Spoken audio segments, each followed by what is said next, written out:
What's up, guys, and welcome to another episode of the Powerhouse Mentality podcast. I'm your host. I'm Caitlin Kenna-Smith, and today we're going to get into another piece from the new series or new episode style that I've started integrating called Lessons from Training. And I feel like, again, I say this with every single episode that I do regarding lessons from training. Every single thing that you learn during workouts, during a fitness journey, doing something uncomfortable can apply to all different areas of your life. And when you get outside your comfort zone, that is where you find growth, and that is where you become the best version of yourself. You can't ever expect to become the best version of yourself, which is what we're all about on this podcast, unless you're willing to get outside of your comfort zone on a consistent basis. Is it easy? No. Is it simple? Yes. So today, the lesson is things won't always work out the way that you want them to. And I spoke about something similar to this a couple weeks ago, maybe a couple months ago at this point. Time just blends together. Of how there was a moment where I realized, and I heard it on a podcast and I kind of like integrated it into my journey, where I realized that no matter what I did at this point in time in my life, my best effort, no matter what that looks like, because I give my fucking best effort every damn day, but my best is still not good enough for the goals that I have for myself yet. However, the beauty of life is that even if your best right now isn't good enough for your goals, you have the power to take action every single day to build up, to make your best what it needs to be to accomplish your goals. So understand that the journey is where you learn the most lessons. All of the lessons that I talk to you guys about on this podcast are from the journey to where I want to be as a person. I'm nowhere close to where I want to be in any area of my life. However, every single day I'm making a conscious effort to become closer to that person. So the journey is where you learn the most. If you were to just snap your fingers and take yourself from point A to point B, then you would probably lose everything and go right back to point A because you've learned nothing on how to maintain the goals that you've accomplished. So understand that the journey is the most important piece of the puzzle. And when I work with clients, one of the biggest things that we talk about is how important it is to focus on the journey, on the process, instead of always obsessing and focusing on the outcome. Say a person wants to lose 20 pounds, and they are so obsessed with that outcome of losing 20 pounds that they are blinded by all of the other things that they're seeing improvements on. And all they see is the damn scale, and they allow that to fuck up their process because maybe the scale doesn't go down 1 week, because the reality is progress with fat loss, with weight loss, with anything is never going to be linear. So you're going to have days or weeks where the scale doesn't budge, where the scale even goes up, even if you're doing your process perfectly.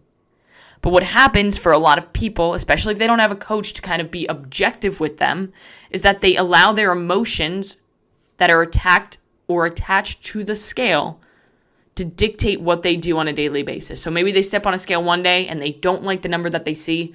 So instead of doing what they're supposed to do, hitting their protein goal, eating enough calories, hitting their protein goal, hitting their calorie goal, doing their strength training, instead of doing those things, they say, fuck it, I'm going to reduce the calories I eat. I'm going to kind of restrict a little bit more today. I'm not going to eat as much carbs. I'm going to drink way more water, not balance it out with salt and electrolytes, and I'm going to do a crap ton of cardio and fuck strength training because I'm going to just take that time that I have for that. I'm going to just do cardio because I want to burn it off. Then maybe the next day you wake up and because you did so much cardio, you lost so much fluid and you reduced your carbs. So those come with water. So you lost a lot of water weight. Maybe the scale went down a pound. Now you're happy and you're like, oh, so that's how it works. So I'll just do that. And then it doesn't work because that's not how it works. But because you had that one bad day, because you were so focused on the outcome that you forgot about your process, you fucked it up. And too many people do that when they're on the journey. They forget to appreciate where they're currently at on their journey, and they get so lost in the outcome that they never actually focus enough on the process. And the process is how you get the outcome. I'm going to say that again. The process is how you get the outcome. So focus on your process, give everything that you have on a daily basis, go all in on yourself, get to the end of your night and say, you know what, I had a fucking great day and I didn't leave anything on the table. I gave everything that I had. And sometimes that everything, that 100%, isn't going to be your 100%. It's going to be like 10% because you had a bad night of sleep, or maybe you didn't fuel your body enough, or maybe you're a little bit dehydrated, or you had a stressful day at work, and that's okay. What matters is that you're giving your 100% that you currently have. Now, things won't always work out the way that you want them to. And it's an unfortunate part of life.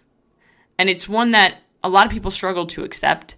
And that's kind of where that victim mentality comes from, is that people expect things to always go their way. So when they don't go their way, they throw a fit and they cry about it and they complain about it instead of actually taking action to learn and grow from it. And that's why so many people remain stuck. And that's why victimhood mentality is so predominant in today's society, is because everybody's almost competing with each other on who can be a bigger victim and who has a bigger sad story that I can share. Which is unbelievable, because nobody gives a shit what you've been through. That's the reality of the situation. Nobody gives a shit what you've been through.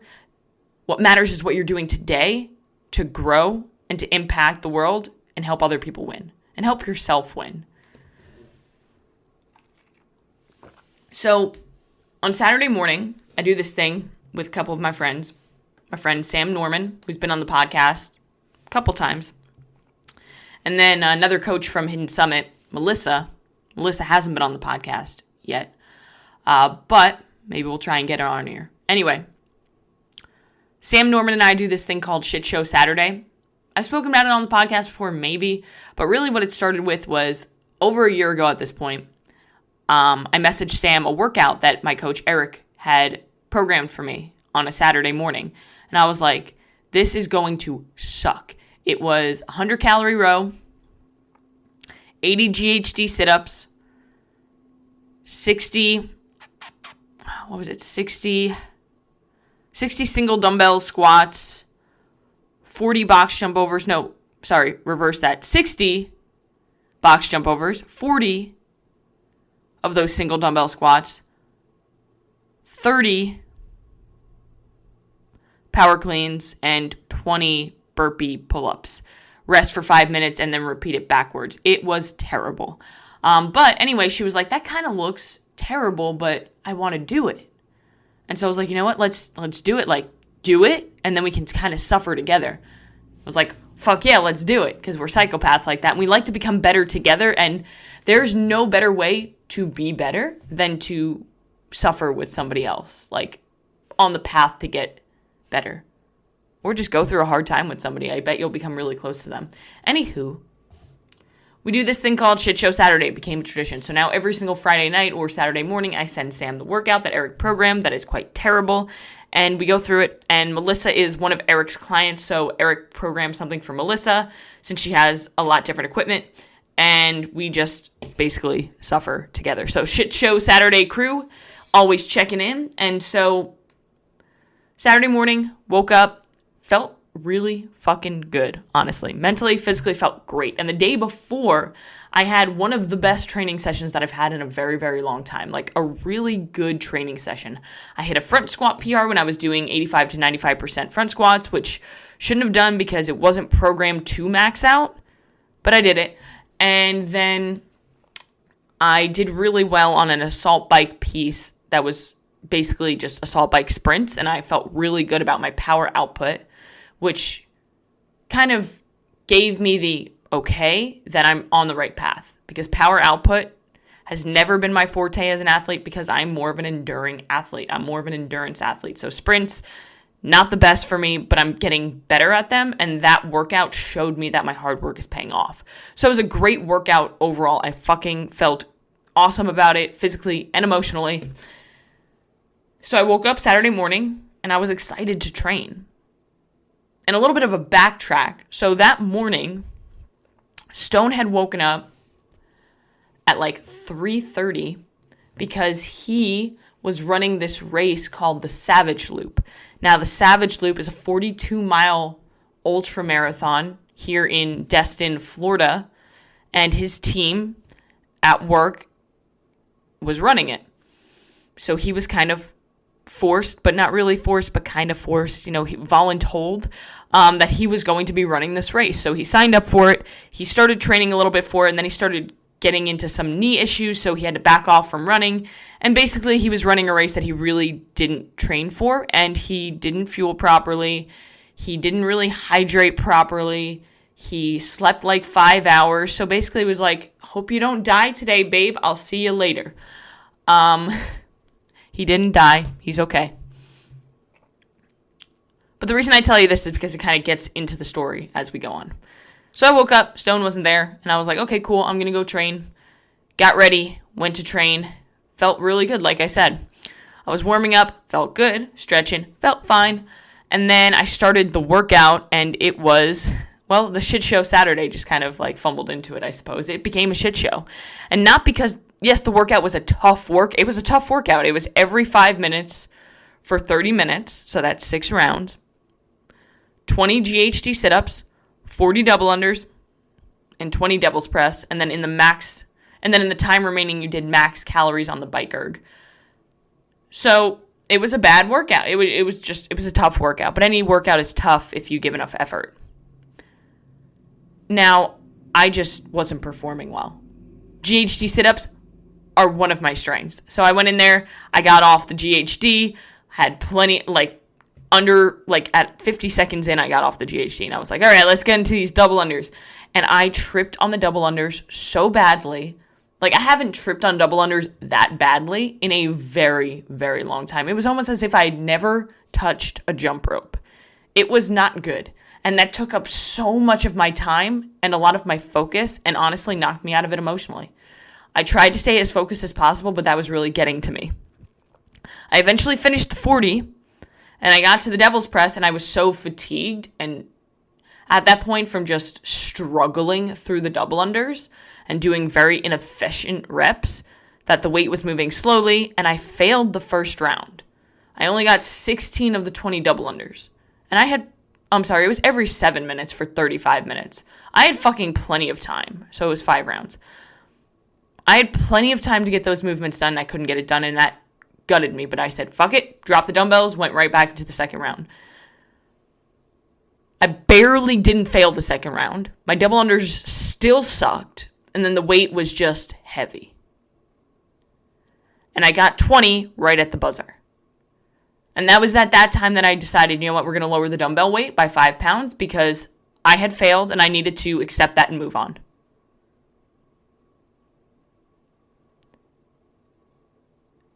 So I lowered the dumbbell weight, and then it got a little bit better, but really wasn't better because it was just terrible. But I finished that workout, may have teared up a little bit just because of how mentally gutted I felt by it, and that's just the reality of it. Some days are going to be like that.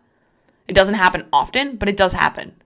And I would never tell you that it didn't. But it didn't end there. The failure didn't end there. We kept failing.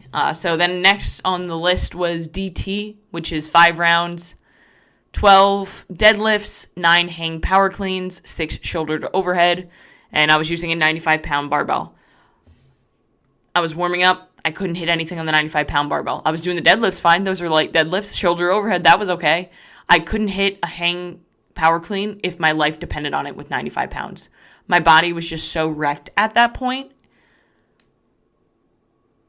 So I had to lower the weight to 85, and even 85 felt like a nightmare. So it was just a terrible day of training as a whole. We'll just summarize it at that. I had more skill work and some bodybuilding stuff after that, and I gave my best effort. So that's the thing that I'm most proud of, is that I didn't give up, no matter how bad I wanted to quit. I continued on and I gave my best effort, and that's what I'm most proud of because that is something that I am always in control of. Throughout my life, throughout training, I'm always in control of the amount of effort that I put into something. And so are you. Because effort is always a choice, and it's always your choice. Now, at the same time that I was going through this shit, Stone was going through his own shit as he was running this race. So they didn't have to run the 42 miles.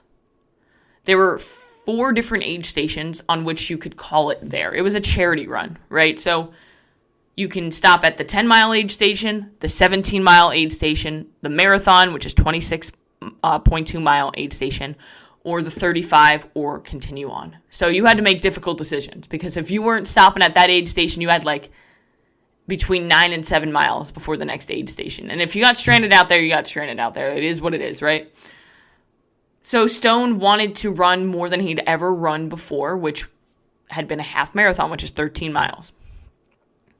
So a lot of his team stopped at the 10-mile aid station. And he was like, okay, we're going to move on. He felt great at that point, he said. He had like a PB&J, had some water, felt good. He got like a Camelback for this thing. And then at around mile 13, 14, he was hurting. He started cramping so bad to the point where he couldn't even run anymore. He said that there were points in time where he thought he broke his ankles.